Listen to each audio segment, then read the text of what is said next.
Welcome to the channel, space travelers and explorers. You have conquered the stars, battled Sentinels and bent the universe to your will. But are you truly ready for the ultimate late game experience? Today we are going bigger, louder, better than ever, because in this guide I'm dropping 30 expert tips that will supercharge your No Man's Sky journey. No fluff, no filler, just game-changing strategies. Want the best upgrades for all your gadgets? I will show you how to clone them. Struggling with Sentinel farming? I've got you covered. Need the Atlantid multi-tool or the Autophage Voltaic staff? I will show you the way. Want to farm Autophage currency quickly, push your Starship's performance beyond its limits and travel to the center of any galaxy at lightning speed? You are in the right place. I am the OODA Looper and this exoskeleton is my best friend, a walking tank capable of soloing every enemy including powerful mechs and walkers. This Sentinel interceptor is upgraded beyond what the game tells you is possible. And this, my brand new powerful staff from the Autophage camps. In this video I will show you exactly how to unlock the full potential of your gear and become an unstoppable force in No Man's Sky. Some of these tips even go against everything you've been told for years. We are busting myths, exposing hidden mechanics and unlocking insane potential the game doesn't want you to know about. So don't skip a second of this guide, because by the end you won't just be playing No Man's Sky, you will be mastering it. We have a lot to cover, so without further delay, let's get started. Tip number 1. Let's start today's tips tree with a highly relevant trick after the Relics update, which significantly boosted fossil digs. Players can now collect ancient bones to assemble their own T-Rex and showcase it in a base exhibition. However, if you land your Starship directly at a fossil bed, you won't be able to dig up those ancient bones because the game won't allow terrain manipulation. Simply move your Starship away to fix this issue. Tip number 2. Ever encountered an annoying never-ending Sentinel alert loop that prevents you from summoning your Starship even after disengaging with the Sentinels? There is an easy fix. Deploy a save point or a save beacon, create a restore point, then reload your save. This will remove the Sentinel alert and allow you to summon your Starship. Tip number 3. Ever wondered how to turn the AI-guided Minotaur exoskeleton into an unstoppable war machine? By default, it wastes time, often firing a weak mining laser or awkwardly using a short-range flamethrower against distant enemies. But with one simple tweak, you can make it a battlefield powerhouse, capable of shredding Sentinel mechs and walkers. Just uninstall every weapon except the Minotaur cannon. Its explosive area damage makes every shot count. This forces the Minotaur to ditch ineffective attacks and focus only on destruction. Drop the cannon upgrades into supercharged slots and watch your exoskeleton unleash its true power. With this upgrade, combat becomes faster, smoother and way more satisfying. Tip number 4.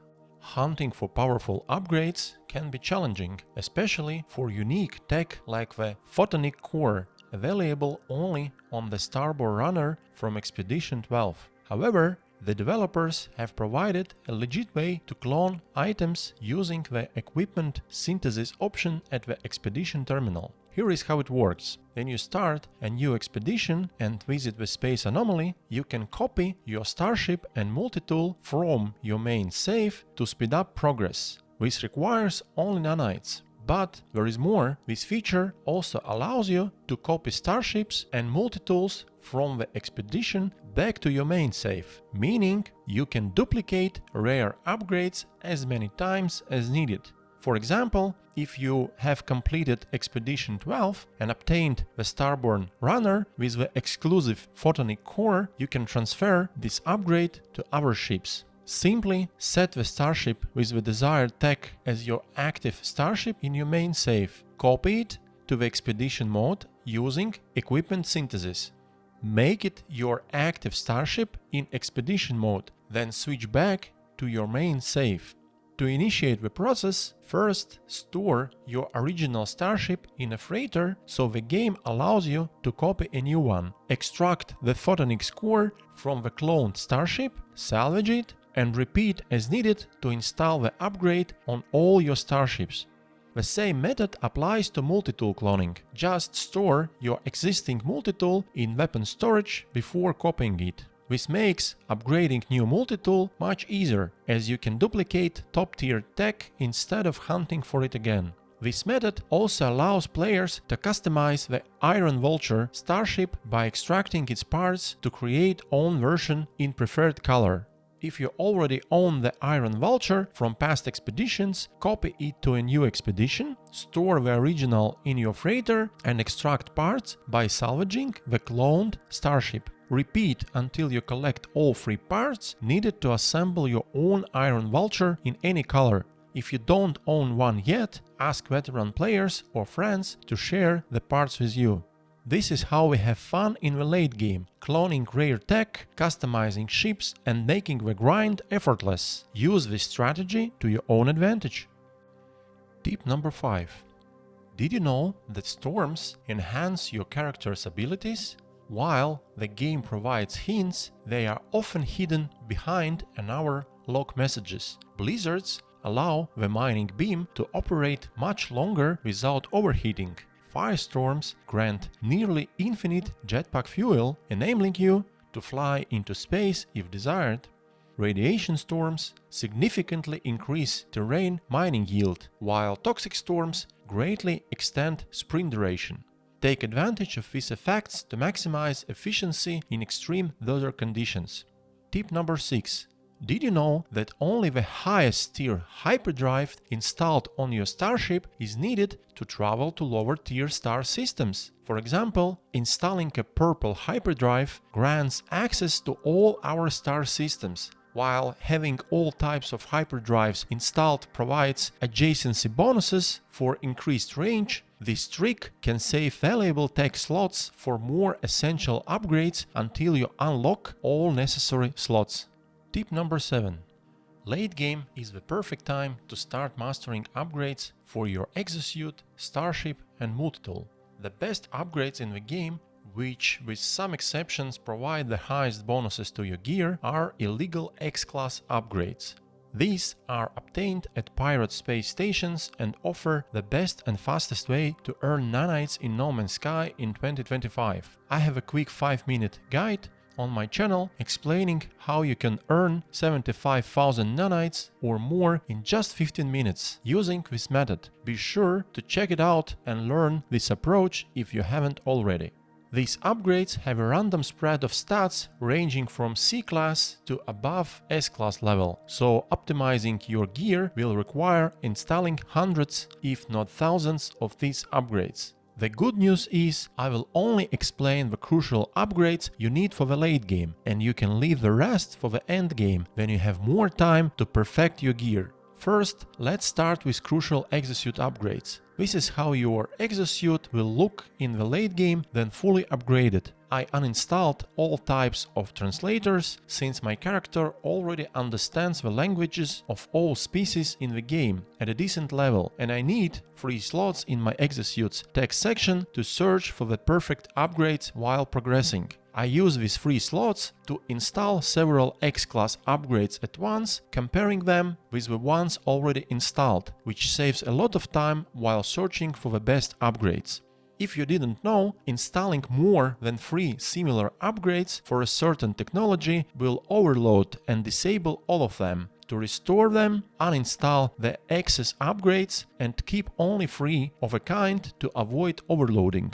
Mixing upgrades of different classes will also overload the technology, so always remove the lowest class ones, keeping only the highest tier upgrades. Unfortunately, the developers didn't add a way to track certain Exosuit parameters like they did with Starships and multi-tools, so you won't always be able to see the direct effect of an upgrade. My setup is considered one of the most efficient at the moment, providing the best adjacency bonuses for all Exosuit technologies, according to the most experienced players.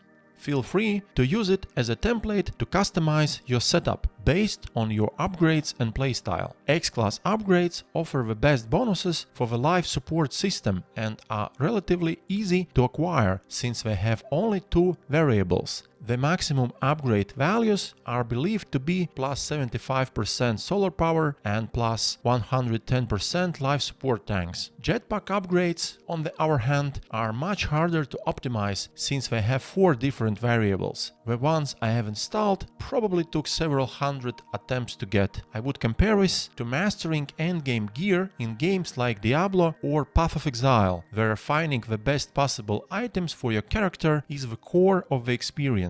If you don't want to spend so much time trying to hit the jackpot, you don't have to. Just go for standard S-Class upgrades. They provide slightly lower but still decent and guaranteed bonuses. But if you enjoy the challenge like I do, X-Class upgrades add an extra layer of depth to the endgame.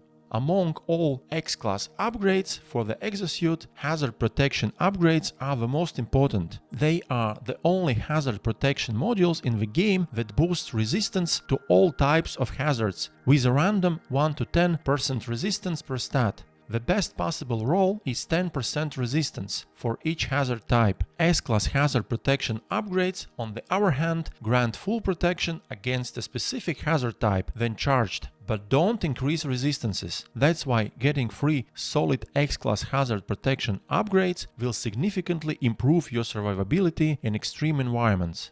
Combining them with core hazard protection and C-Class hazard protection units, which also increase resistance to a specific hazard, provides a huge boost to your character's overall resistance. For example, my character has around 80% resistance to all hazards, which allows survival even in the most severe storms for extended periods. Installing these hazard protection modules together also grants additional adjacency bonuses, further improving survivability. You can fine-tune your setup by monitoring the resistance timer in the lower left corner during storms and in harsh environments.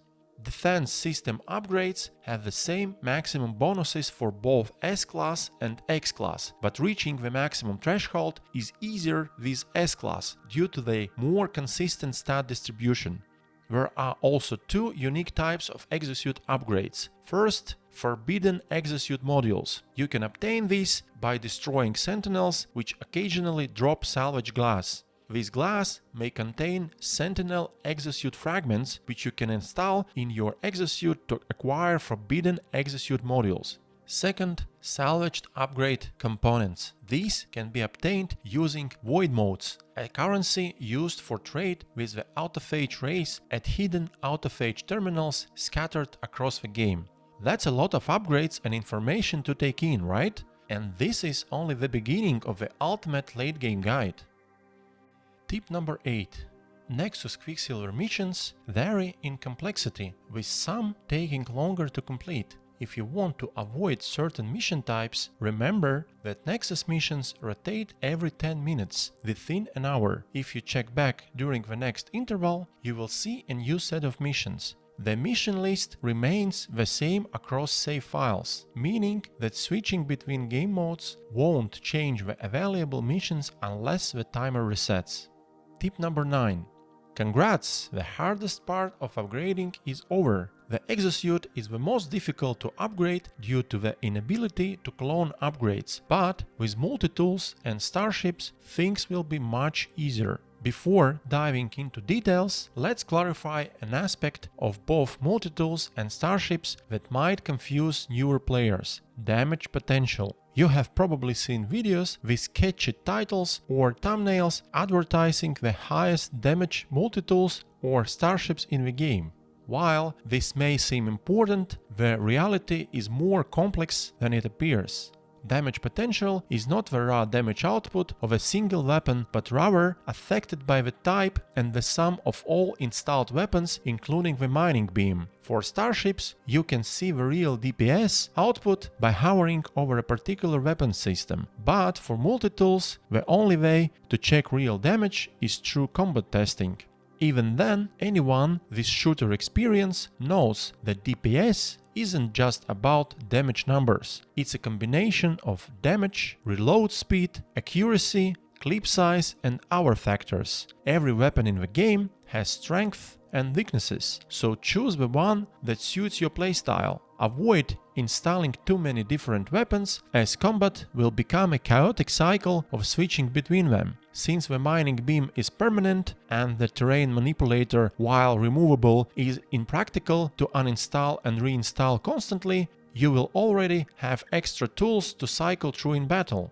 Since No Man's Sky lacks full-scale PvP and the PvP elements it does have are unbalanced, focusing solely on damage potential is unnecessary. Before committing to a multi-tool or Starship with 4 perfectly aligned supercharged slots, consider how much time you actually spend in combat versus exploration, mining and other activities. A balanced approach is often more effective, and the hype around perfect supercharged slots layouts is overestimated. For my personal setup, I prefer the Boltcaster, as it offers a tactical combat approach with excellent shooting speed, precision, reload speed and flexibility in battle. It reminds me of the best mechanics in traditional shooters, and it has access to unique upgrades unavailable to any other weapon, forbidden multi-tool modules. You can obtain these by destroying Sentinels, which occasionally drop salvage glass containing Sentinel weapon shards. These can be installed into your multi-tool to enhance the Boltcaster performance. My upgrades have some of the highest stats possible, and of course I've cloned them via the Expedition terminal, so make sure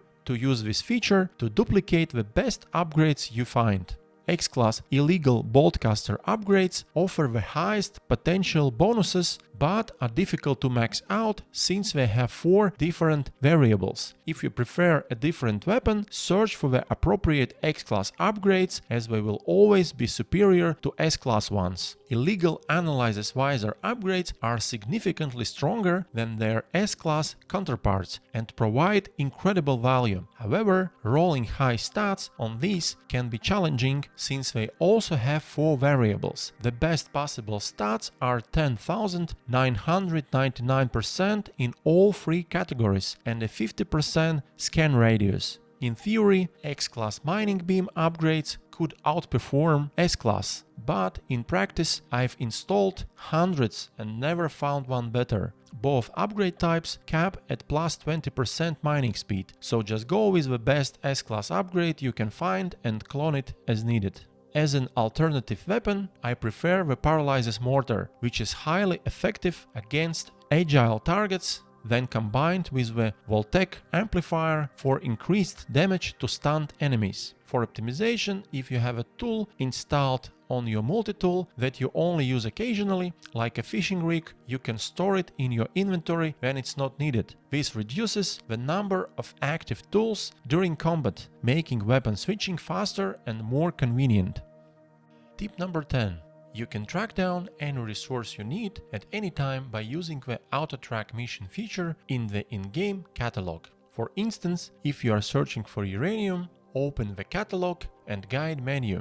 Go to Materials and Items, then navigate to Raw Materials Exotic and select Uranium. Clicking on it will add a new quest to your log called Locate Uranium, which will guide you to the nearest planet with uranium deposits. To use this method, the material must already be listed in your catalog, so if a resource isn't available, purchasing it from a trade terminal or NPC will add it to your database.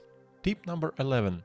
Building additional landing pads at your base will allow NPC pilots to land there, giving you the opportunity to trade with them, buy starships and even attract an elusive exotic ship if one is present in the current system. This method lets you conduct trades and starship purchases without needing to travel to a trade outpost or space station, making it a convenient way to interact with NPC pilots at your base. Tip number 12. Starships have 4 primary upgradable characteristics, each with a clear progression bar and numerical values that make tracking improvements straightforward. Damage potential, as I explained in the multi-tool upgrade section, is not the actual damage output of the starship. but rather the combined potential of all installed weaponry. However, I recently discovered that a basic A-class Sentinel interceptor can sometimes have a higher damage potential than its upgraded S-class version, which makes me skeptical about the accuracy of these numbers. This inconsistency suggests that the displayed values may be bugged or misleading. Shield strength and hyperdrive range are self-explanatory, but maneuverability is a more interesting factor. It affects both speed and the responsiveness of the Starship controls while flying. The higher the maneuverability, the faster your ship moves and the smoother it feels, especially in dogfights. I consider this the most important stat, even more so than weapon damage, because the majority of your time in No Man's Sky is spent flying rather than fighting. This is why I find starships with 4 supercharged slots dedicated solely to weapon damage too one-dimensional. Instead, I prefer having 3 supercharged slots grouped together for weapons and 1 separate slot for a pulse engine boost. Having 1500 or more maneuverability is a game changer, and once you experience it, you will never want to go back to starships with lower responsiveness. Now let's go over the best Starship upgrades. In general, the best upgrades for all Starship systems, including weaponry, are X-class illegal upgrades. However, maxing out all stats on these upgrades is not easy. For example, launch thruster upgrades have a huge stat spread, ranging from -5% to -25% launch cost reduction, while S-class upgrades always guarantee -20%. For hyperdrive, shield, pulse engine and weapons, the best X-class upgrades will provide the highest performance, but if you can't get decent ones quickly, stick with the best S-class versions until the endgame. Don't forget to take advantage of adjacency bonuses, as Starship upgrades allow you to monitor the results in real time. One of the most interesting aspects of Starship upgrades is the hidden bonuses provided by decorative figurines and trails. Some of these offer adjacency bonuses when placed correctly. Polo plus 5% maneuverability boost and adjacency bonuses with Artemis and tentacled figurines and trails. It should always be placed in the center of adjacency tag for the best result. Artemis plus 5% maneuverability boost and adjacency bonuses with Polo and tentacled figurines and trails. Tentacled plus 5% maneuverability boost and adjacency bonuses with Polo and Artemis figurines and trails. Our figurines provide individual bonuses without adjacency effects. Apollo plus 8 Starship gun damage, Atlas plus 50 light year hyperdrive range, Nada minus 10% launch fuel cost, Null plus 0.5% Starship shield strength. All installed Starship trails provide a plus 1% maneuverability boost. However, only 5 figurines or trails will contribute to maneuverability at a time. Installing additional ones won't further increase maneuverability. To maximize adjacency bonuses, place the Polo in the center. The rest of the figurines can be placed anywhere to provide their individual bonuses. It's also important to know that certain trails have priority and will override ours then installed. The priority order from highest to lowest is Chromatic Trail, Red, Green, Stealth, Golden, Sputtering, Temporal. This means that if you install a Chromatic Trail, it will override all others, while a Golden Trail would be overridden by Red or Green.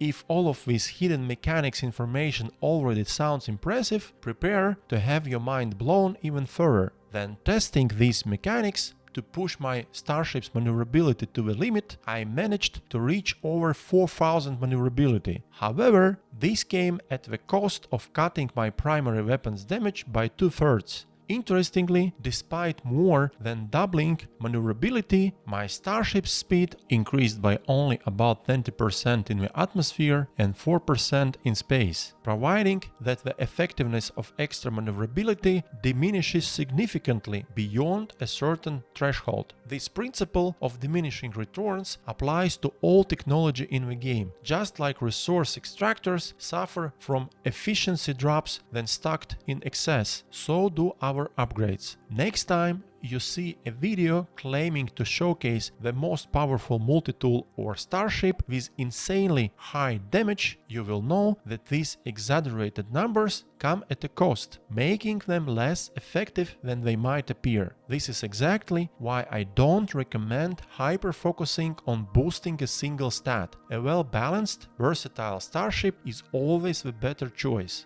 Keeping maneuverability between 1500 and 2000 and primary weapon damage around 70,000 to 90,000 will yield the best overall performance.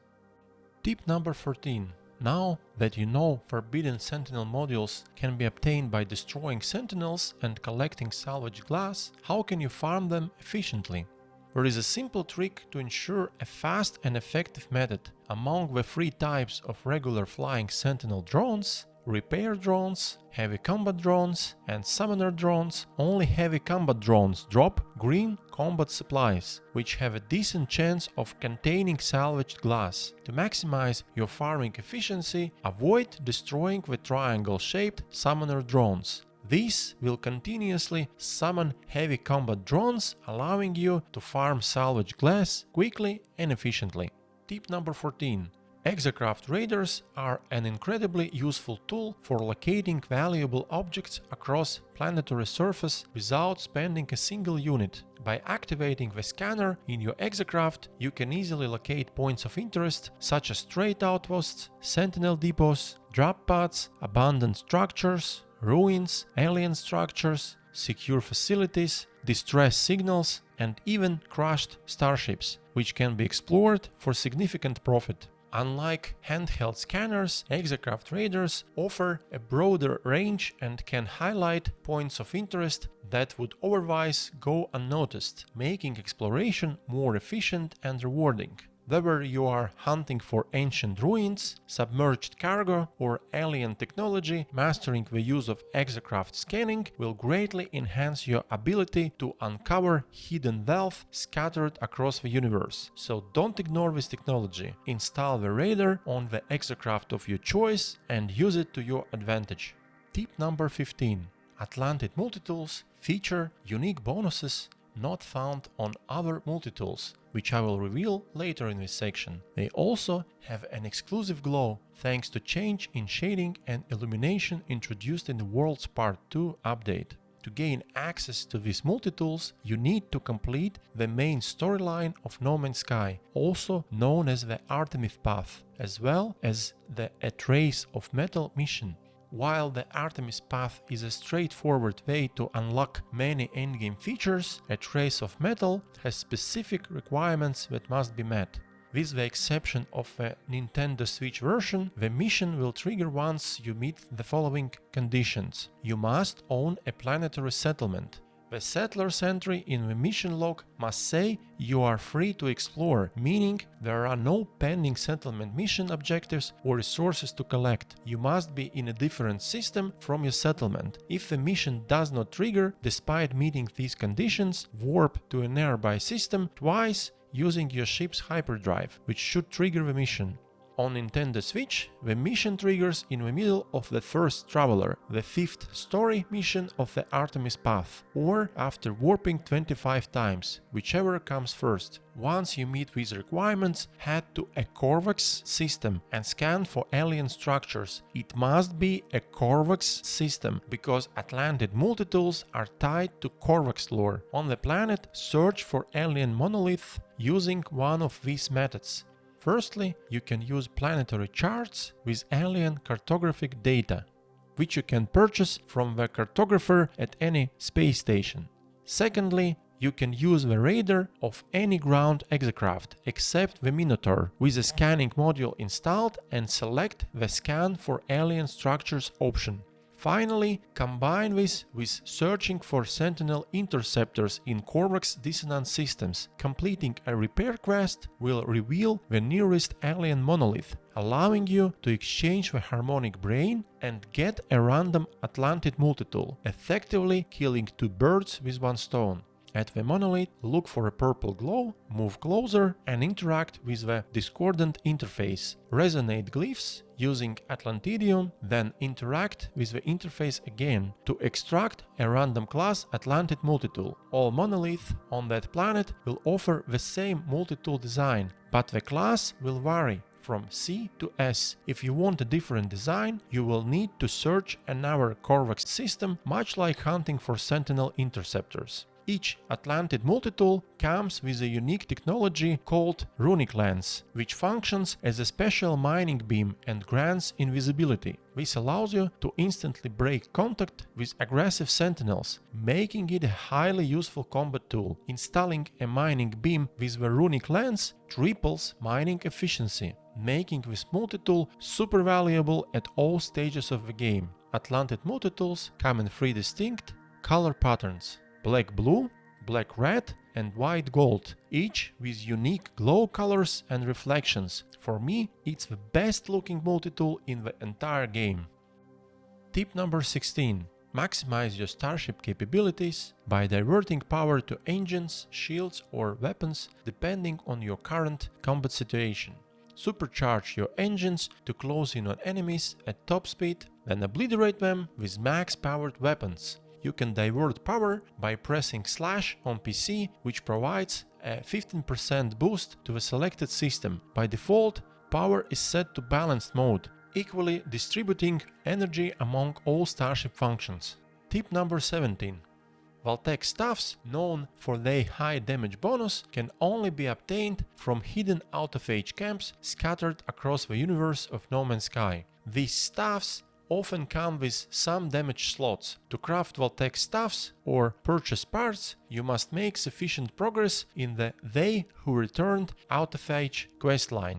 Blueprints for the 3 basic Voltaic components are awarded through Autophage quest, while other unique staff parts must be purchased with void modes at Autophage synthesis terminal or harmonic interfaces. The easiest way to find a hidden Autophage camp is by using the radar of any ground exocraft, except the Minotaur, to scan for drop pods. Once you locate a drop pod, head there and use a polyphonic core attachment available in the They Who Returned questline on your multitool to detect nearby hidden Autophage camps. The Autophage camps and its synthesis terminal will always be located near a drop pod. There you can exchange void modes for unique exosuit upgrades, Autophage customization options and Autophage staff parts. These customization options can later be accessed through the appearance modifier. At the terminal, you can assemble the Autophage staff by inserting a head, core and pole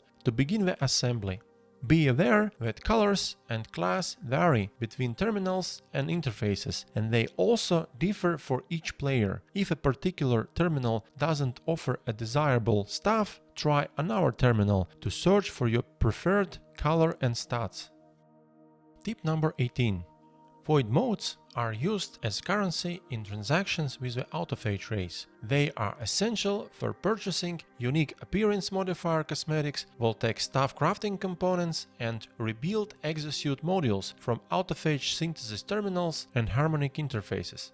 One way to obtain void modes is by decommissioning Atlantid multitools at the multitool decommissioning terminal in the space anomaly. However, this method isn't very efficient, as decommissioning an average C-class Atlantid multitool yields only around 600-700 void modes per tool. A far more effective way to farm void modes quickly is by using cloning techniques previously discussed in this video. Equip an Atlantid multitool as your primary multitool and duplicate it using the expedition cloning method. Then simply copy it with nanites and decommission it for huge amount of void modes, depending on the class and number of unlocked slots. A fully upgraded S-Class Atlantid multitool with 60 unlocked slots provides over 19,000 void motes, allowing you to stockpile them quickly without the need for additional farming. Easy void motes.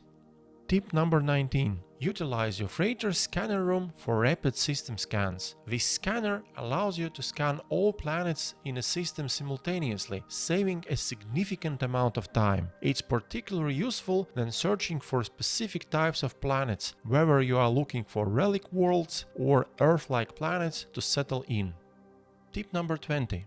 While all beginner players start their adventures in the Euclid Galaxy, the first galaxy of the game, there are 256 unique galaxies in No Man's Sky. At some point in your journey, you may gain the option to travel to other galaxies while progressing through the main tutorial.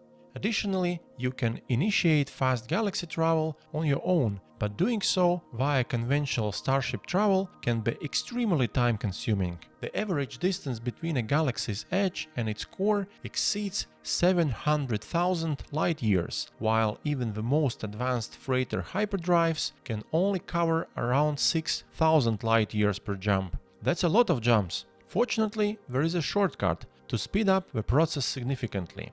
To do this, locate a portal and enter the first glyph 12 times. Ignore the Atlas error message and proceed through the portal. This glyph sequence will always teleport you approximately 5,000 light years away from the galaxy center, regardless of which galaxy you are in. From there, you can travel to the center and embark on a breathtaking journey to an adjacent galaxy. However, there is a major downside to galaxy travel. Each journey between galaxies will completely break your exosuit, current multitool and Starship, even if you travel using a freighter. This results in extensive repairs afterward. Fortunately, there is a useful trick to minimize the damage. Before making the final jump to a new galaxy, obtain a random ship and multitool and switch to them. This way, the replacement multitool and Starship will take the damage instead, safeguarding your main equipment. Unfortunately, exosuit damage is unavoidable, but this trick significantly reduces the number of repairs needed. Additionally, some galaxies can be accessed through featured community highlighted bases at the space anomaly. Since this method uses the interstellar terminus teleporter, your equipment won't be damaged, making it an excellent way to explore distant galaxies quickly. Use this to your advantage to discover remote worlds efficiently. Tip number 21. The fastest way to reach a teleporter in systems where you don't have a base is actually via your freighter rather than through a space anomaly. There you might get a random landing spot every time. If your freighter is properly arranged, you can ensure fast and convenient access to the teleporter. Even if this only saves a few seconds per trip, it adds up significantly over hundreds of uses during your journey. If you don't have a freighter yet, maybe it's time to check out my Ultimate Freighter Guide, which explains the best way to get the freighter you want. Tip number 22. You can actually summon your freighter while on the surface of a planet, giving you the fastest access to it and creating an incredible visual effect, especially at night. All your frigates that are not deployed on expeditions will also be visible, surrounding your freighter in the sky. Only by doing this can you truly appreciate the massive scale of your freighter. Tip number 23. In this section, I will share some valuable refining recipes that you might find useful in your journeys if you are struggling to find particular materials. This way, you won't have to search for them online. Refining sodium and oxygen grants sodium nitrate. Refining condensed carbon and sodium nitrate grants dioxide. Refining silver and oxygen grants paraffinium. Refining gold and oxygen grants pyrite. Refining paraffinium and ferrite dust grants ammonia. Refining phosphorus and ferrite dust grants uranium. Refining silver and gold grants platinum. Refining silver, gold and platinum in a large refiner grants nanites. refining oxygen, ferrite dust and carbon in a large refiner grants unstable plasma, which is required to reload the incredibly useful pyrolysis mortar. Many more useful refiner recipes are provided in my ultimate stasis device farm guide, so check it out if you want to learn more. Tip number 24. Resources left in refiners, whether during the refining process or simply stored there, will always disappear if you switch to another safe. The same issue occurs with automated fish traps. While they function normally within the same safe, switching to another safe and then returning will leave them empty. To avoid this bug, create a restore point before switching safes. Then switching back, load the restore point to recover all resources in refiners or fish in the traps. This is extremely important for players with different saves who regularly switch between them, especially veteran players. Tip number 25. Portals allow for quick travel between worlds and entire region of space. In my opinion, this is one of the most controversial features added by the developers. On one hand, portals help players find each other faster and enjoy the game together, which is great, but on the other hand, they make it extremely easy to obtain any item in the game, as players share portal coordinates online, allowing anyone, regardless of experience, to acquire wherever they desire quickly and effortlessly. You might ask, what's bad about that? If portals help me get my dream S-Class freighter or multi-tool quickly and efficiently, isn't that a good thing? Well, this is where many players fall into the trap of the effort justification phenomenon in human psychology.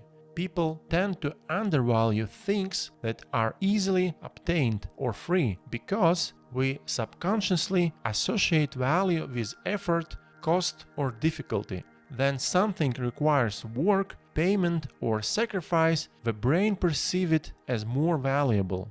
This is why expensive products, exclusive memberships or hard-earned achievements often feel more rewarding than free or easily accessible alternatives.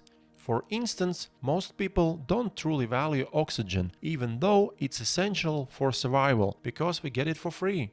Using portals to acquire rare items shared by our players can be beneficial for those who don't have much time to play due to real-life responsibilities like work, family or other hobbies. It allows them to stay competitive with players who can afford to spend more time in the game. However, for the majority of players, it can be a fun killer, leading to a loss of interest in the game entirely. So use this feature wisely to avoid ruining your own enjoyment.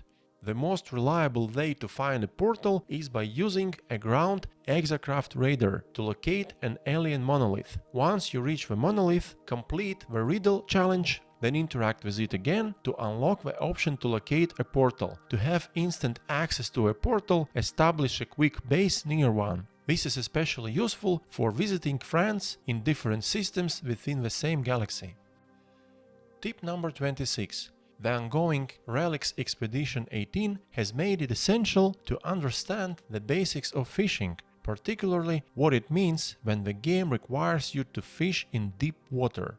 One of the tasks in this expedition is to catch a bonefish, which can only be found in deep water. Deep water fishing requires you to fish in an area where the water is at least 50 units deep. Anything less than 50 units is considered shallow water by the game.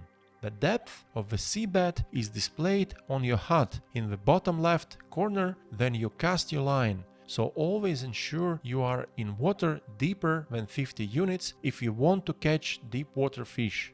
Now, here are a couple of useful tricks to ensure you reach the required depth if you are just a few units short. If you find a spot with water less than 50 units deep, try casting your line from the top of your starship, provided you have aqua jets for water landing. This will increase the effective depth by a few units. If that's still not enough and you don't want to search for another spot, you can use your terrain manipulator to dig the fishing area deeper. The game only considers the depth of the seabed. when you cast your line, so it doesn't matter how you achieve it.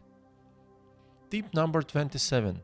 In No Man's Sky, you can customize almost everything, including the material types and colors of building parts. This means you can recolor anything to your liking, from teleporters and storage containers to cosmetic items.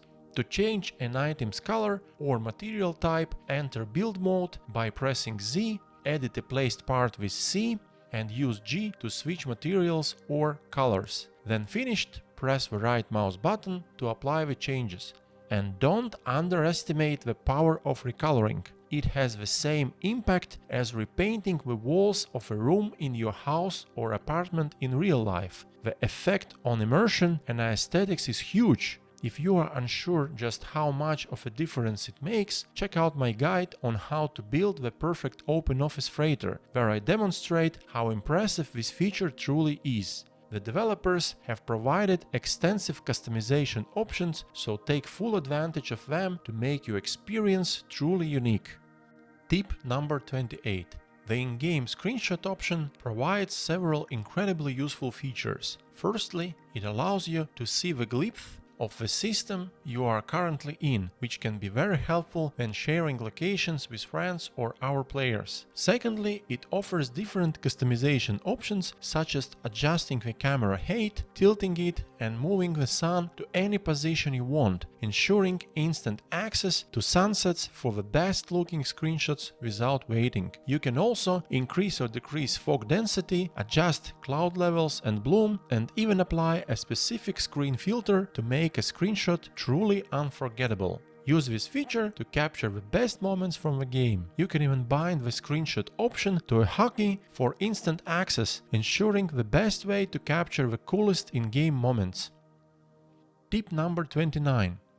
There is actually an option to exchange starships with your friends or our players. It works similarly to how you can hire Sentinel, exotic and organic ships to your squadron. Make sure you both have multiplayer enabled and meet at a space station by using a portal and glyphs. Exchange the starship you want to give to your friend with a random NPC's starship. Your friend should stay close to the starship you exchange with the NPC, and then you complete the exchange, they will have the option to buy it back from the NPC. However, there are certain limitations to these exchanges. Firstly, the exchange through the NPC will reset Starship's class and upgrades, so make sure to remove all crucial upgrades beforehand. You can transfer them directly to your friend's inventory, just as you can support space beggars at the Space Anomaly by transferring spare materials and items directly into their inventory.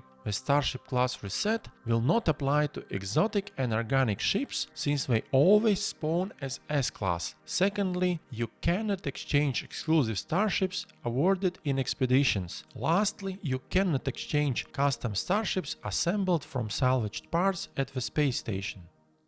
Tip number 30. This game might seem super grindy at first glance, especially if you judge it by hype-seeking streamers who have never played it before and jump in only when a major update is released to attract more viewers. Of course, all they do is mine, and mine again, just as we all did at the beginning of the game. Unfortunately, the majority of them never get far enough to truly embrace its depth. Similarly, players who don't watch guides or don't have enough time to dedicate to the game will grind much harder to achieve the same results compared to those who follow the advice of experienced players. This game is almost 10 years old and has received so many crucial updates that its mechanics have expanded beyond imagination. I would compare it to the Path of Exile 1, which faces a similar challenge of overwhelming new players with its complexity. This is why my ultimate guides are so lengthy. There is simply too much to learn in No Man's Sky.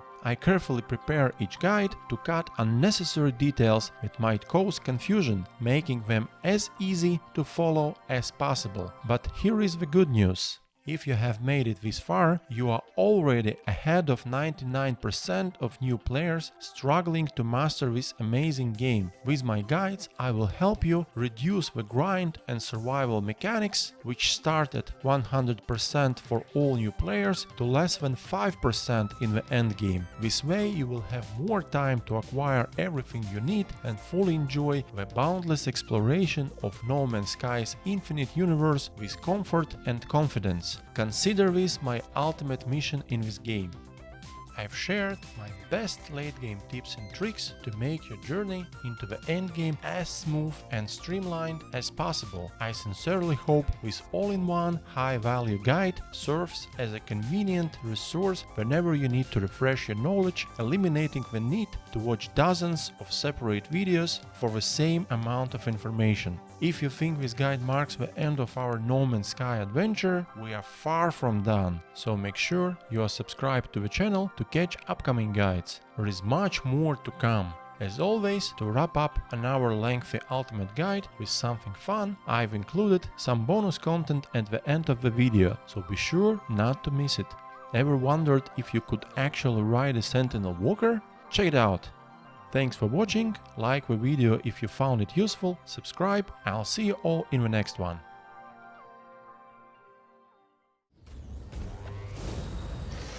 Hey, wait a sec. Can I actually ride you, bro? Yeehaw! I'm a space cowboy now.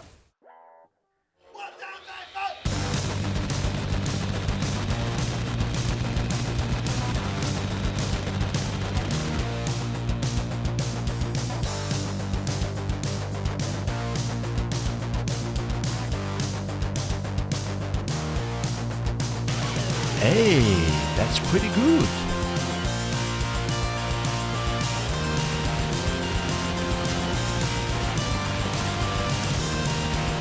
Hasta la vista.